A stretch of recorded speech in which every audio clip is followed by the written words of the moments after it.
Hello நண்பா, நம்ம code படத்தோட மொத்த கேஸ்ட் அண்ட் க்ரூவுமே இன்டர்வியூஸ் வந்து கொடுத்துக்கிட்டு இருக்காங்க. நம்ம பிரேம்ஜி அவர்கள் கொடுத்த ஒரு இன்டர்வியூவில் சின்னதாக ஒரு க்யூட்டான விஷயம் வந்து ஒரு சொல்லியிருந்தார்.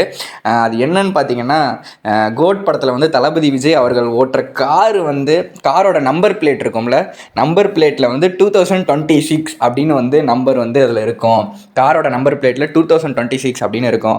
அது வெறும் 2026 மட்டும் இருக்காது, சிஎம் 2026 அப்படின்னு இருக்குது அப்படின்னு வந்து சொல்லியிருந்தாரு. இது வந்து அவர் சொன்னதுக்கப்புறம் வேணும்னே பிளான் பண்ணி தான் வச்சுருக்காங்க. பட் அந்த விஷயம் வந்து உங்கள்ட்ட ஷேர் பண்ணணும்னு சொல்லியிருந்தேன். ஏன்னா பிளான் பண்ணி அவங்க வந்து வச்சுருக்காங்க. அந்த நம்பர் பிளேட்டில் வந்து சிஎம் 2026 அப்படின்னு வந்து வச்சுருந்தாங்க. அது மட்டும் இல்லாமல் அவர் நிறைய விஷயம் வந்து சொல்லியிருந்தார். இந்த மாதிரி கோட் படத்தில் விசில் போர்டு சாங் வந்து நான் வேறு ஒரு வெர்ஷன் வந்து ஒன்று பண்ணியிருக்கேன். ஸோ நீங்கள் தேட்டரில் வந்து இன்னொரு வெர்ஷன் ஒன்று வந்து பார்ப்பீங்க அப்படின்னு சொல்லியிருந்தார்.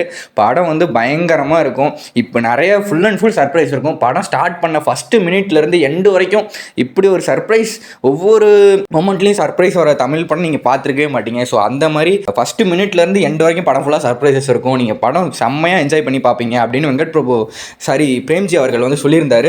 ஸோ பிரேம்ஜி அவர் வந்து தளபதி கூட ட்ராவல் ஆகிற மாதிரி தான் அவரோட கேரக்டர். பட் அவர் பார்த்தீங்கன்னா அந்த காரில் போகிற சீக்வன்ஸில் வந்து அவர் தளபதியும் பிரேம்ஜியும் வந்து உட்காந்துருப்பாங்களாம். ஸோ அந்த காரோட நம்பர் பிளேட்டில் வந்து சிஎம் 2026 அப்படின்னு வந்து நாங்கள் வேணே வச்சுருந்தோம் அப்படின்னு சொல்லியிருந்தாங்க. ஸோ இதை பற்றி நீங்கள் என்ன நினைக்கிறீங்க கமெண்ட்டில் சொல்லுங்கள். அண்ட் தேங்க்யூ நண்பா.